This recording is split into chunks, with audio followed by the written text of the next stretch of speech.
और ये सभी चीन की संस्कृति को दर्शाते हैं। एथेंस ओलंपिक 2004, मस्कट, फेवोस और एथेना, इन दोनों। नमस्कार, बुलेटिन में आपका स्वागत है और मैं हूं आपके साथ रितेश कुमार गौतम और बात करेंगे देवभूमि उत्तराखंड की खबरों की। देहरादून के मुख्य सेवक सदन में उरेडा ऊर्जा एवं वैकल्पिक ऊर्जा विभाग की ओर से कार्यक्रम का आयोजन किया गया और इस दौरान प्रदेश के सीएम पुष्कर सिंह धामी ने विभिन्न परियोजनाओं का लोकार्पण और शुभारंभ किया। इसके साथ ही मुख्यमंत्री सौर स्वरोजगार योजना के 47 लाभार्थियों को परियोजना आवंटन पत्र भी बांटे गए। आज नवीनीकरण ऊर्जा के जो स्रोत हैं, अगर हम उसकी बात करें तो वो स्रोत भी बहुत ही असीमित हैं और ये हमारे पर्यावरण को भी बड़े स्तर पर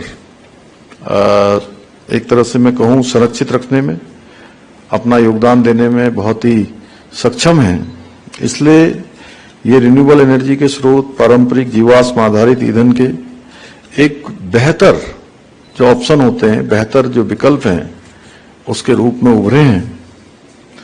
हम सभी जानते हैं आदरणीय प्रधानमंत्री मोदी जी ने अभी ग्लासगो में संपन्न हुई COP26 की बैठक में पर्यावरण संरक्षण के प्रति जो हमारे देश की दुनिया के लिए प्रतिबद्धता है, वो प्रतिबद्धता व्यक्त की है और आदरणीय प्रधानमंत्री जी ने भारत से जो कार्बन उत्सर्जन को खत्म करने की दिशा में महत्वपूर्ण कदम उठाते हुए पंचामृत कार्य योजना के तहत भारत में वर्ष 2030 तक 500 गीगावाट नवीनीकरण ऊर्जा उत्पादन का लक्ष्य रखा है।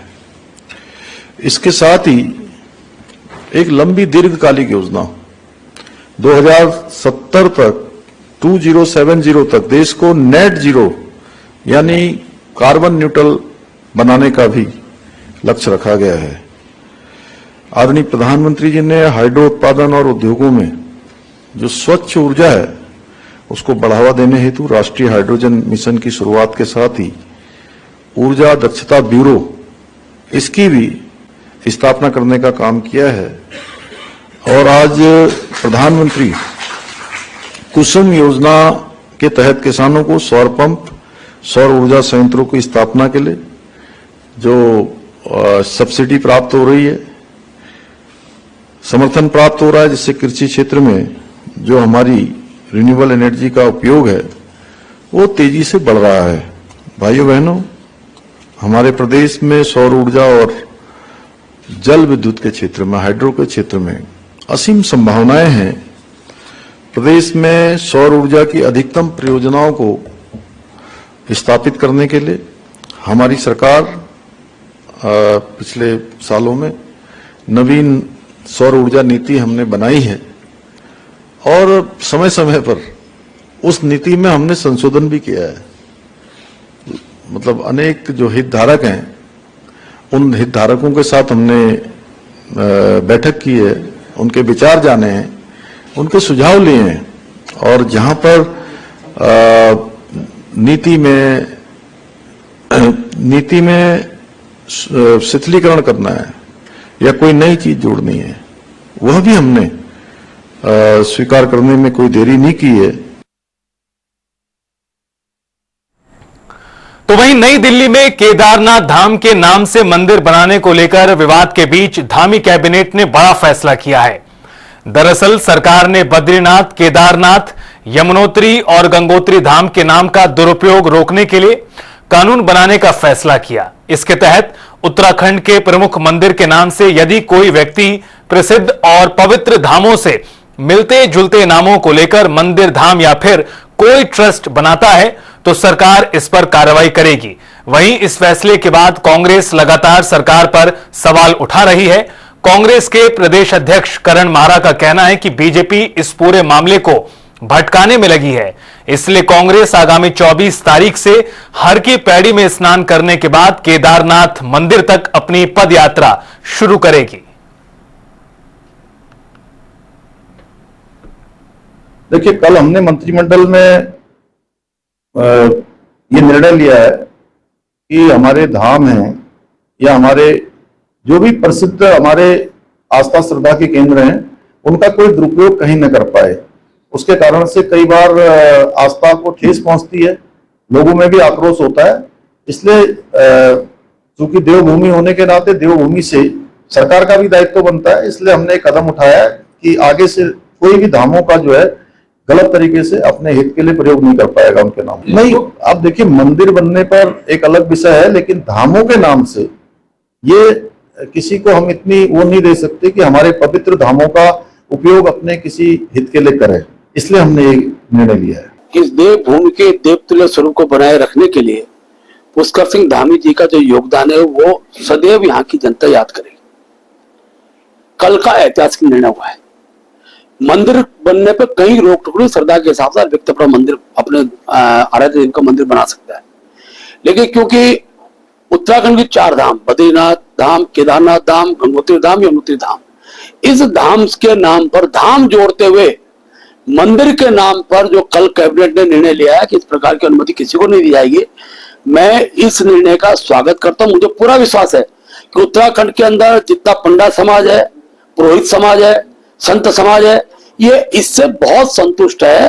और जो उनकी एक प्रकार की भ्रांति फैलाने का जो प्रयास कुछ लोगों द्वारा किया गया, उस पर एक सीधा एक प्रकार से पटाक्ष विषय का बंधव है। तो मैं कह सकता हूं कि मुख्यमंत्री का निर्णय स्वागत योग्य निर्णय है।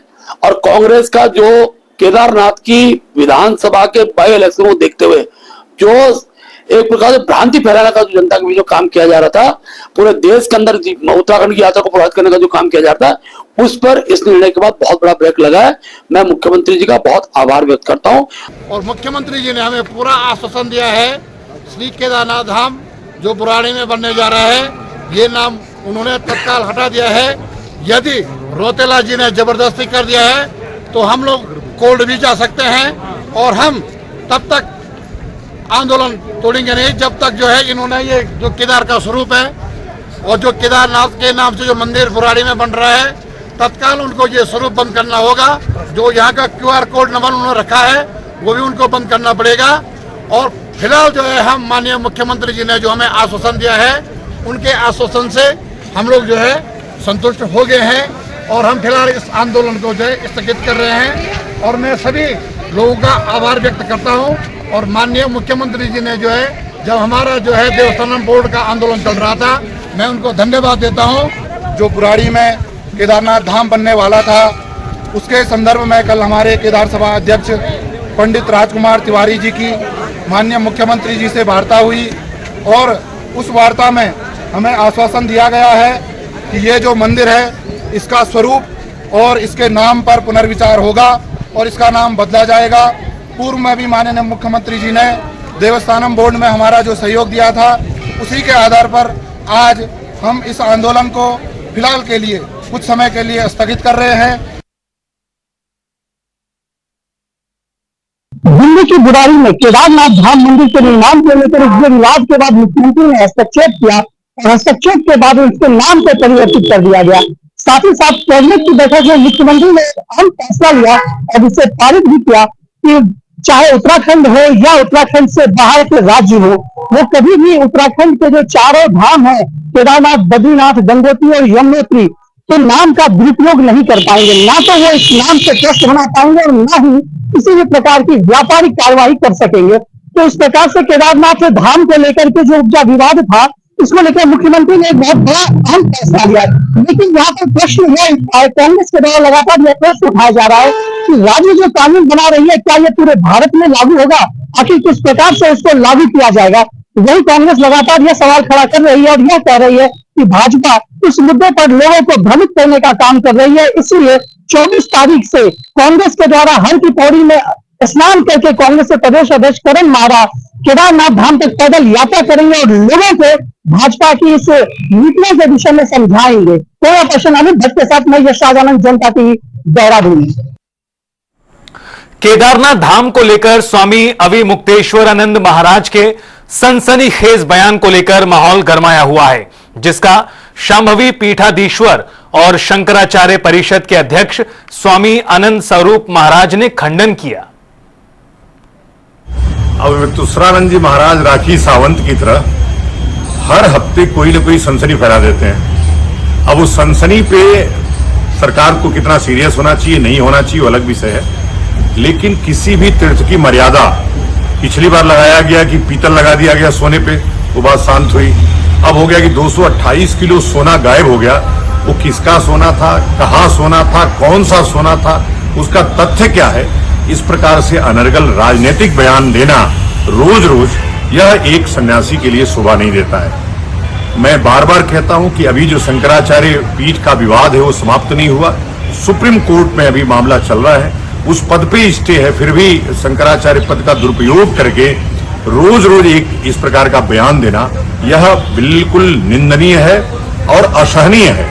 मैं उत्तराखंड सरकार से मांग करता हूं कि अवधूतेश्वरानंद जी महाराज के ऊपर जांच बैठाइए कि आखिर ये रोज बयान इस प्रकार का क्यों दे रहे हैं, अनर्गल प्रलाप क्यों कर रहे हैं। मैं फिर कहना चाहता हूं, केदारनाथ मंदिर दिल्ली में बनने की बात थी, जहां उनका काशी में मठ है, श्री विद्या मठ, उसके ठीक बगल में केदारनाथ मंदिर है, और आप केदारनाथ मंदिर जब दिल्ली में बन रहा है तो उसका विरोध कर रहे हैं। भाई, केदारनाथ मंदिर की रिप्लिका पूरे देश में बन सकती है, अब उस पर आप प्रतिबंध नहीं लगा सकते।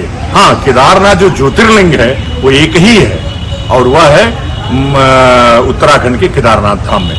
तो मैं बस इतना मांग करता हूं कि ये कार्रवाई इस बार जरूरी है। रोज रोज राखी सावंत की तरह सनसनी फैलाना अवधूतेश्वरानंद जी महाराज को बंद करना चाहिए। प्रदेश में कांवड़ यात्रा को लेकर प्रशासन लगातार सतर्क है। प्रशासन की ओर से कांवड़ मार्ग पर पहचान के साथ व्यवसाय करने का आदेश जारी किया गया है। इस पर जानकारी देते हुए मुख्यमंत्री ने बताया कि इस फैसले के पीछे जनता का भी आग्रह था।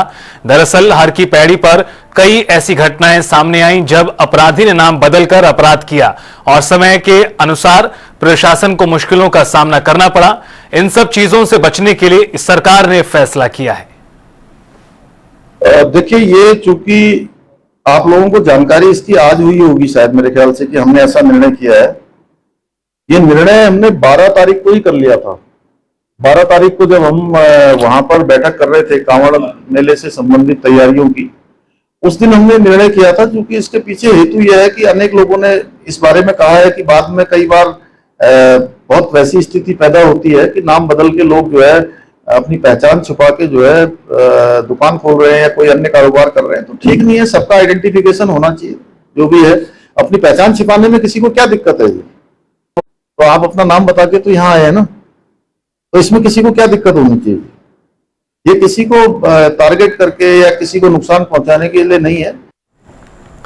तो वहीं कांवड़ यात्रा में किसी भी तरह की कोई परेशानी ना हो, इसके लिए होटल, रेस्टोरेंट और छोटे कारोबारियों पर सत्यापन ड्राइव अभियान चलाई जा रही है। इस पर जानकारी देते हुए ADG law and order AP Anshuman ने बताया, लगातार कांवड़ियों की तरफ से कांवड़ पटरी पर शिकायतें सामने आ रही थी, जिसके बाद उन्होंने सत्यापन ड्राइव अभियान चलाया।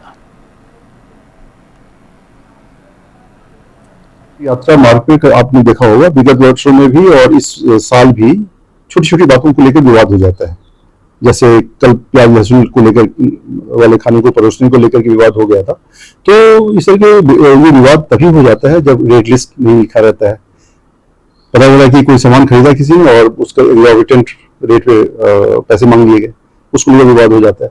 कई बार ये पता चला कि जो प्रोप्राइटर है वो किसी दूसरे धर्म का या कहीं से है, तो इस तरह की सिचुएशन पैदा हो जाती है जो एक लॉ एंड ऑर्डर सिचुएशन में क्रिएट हो जाती है। तो उस सबको देखते हुए एक वेरिफिकेशन ड्राइव भी चलाया जा रहा है और सबको ये निर्देशित किया गया है कि जो भी लोग जिनके नाम पे वो मिला है उनको ठेगा, वो अपने नाम डिस्प्ले करें साथ में, जिससे कि हमें वो मालूम रहे कि कौन सी व्यक्ति है। इसमें कोई एंटी सोशल एलिमेंट तो नहीं है, एंटी नेशनल एलिमेंट तो नहीं है जो वहाँ हमारे इसको उसमें ब्रेक डालने का प्रयास कर सकता है। तो उसी के तहत ये हम लोग कार्रवाई कर रहे हैं। और इसी के साथ फिलहाल इस बुलेटिन में इतना, रुकेंगे छोटे से ब्रेक के लिए। खबरों का सिलसिला लगातार जारी है।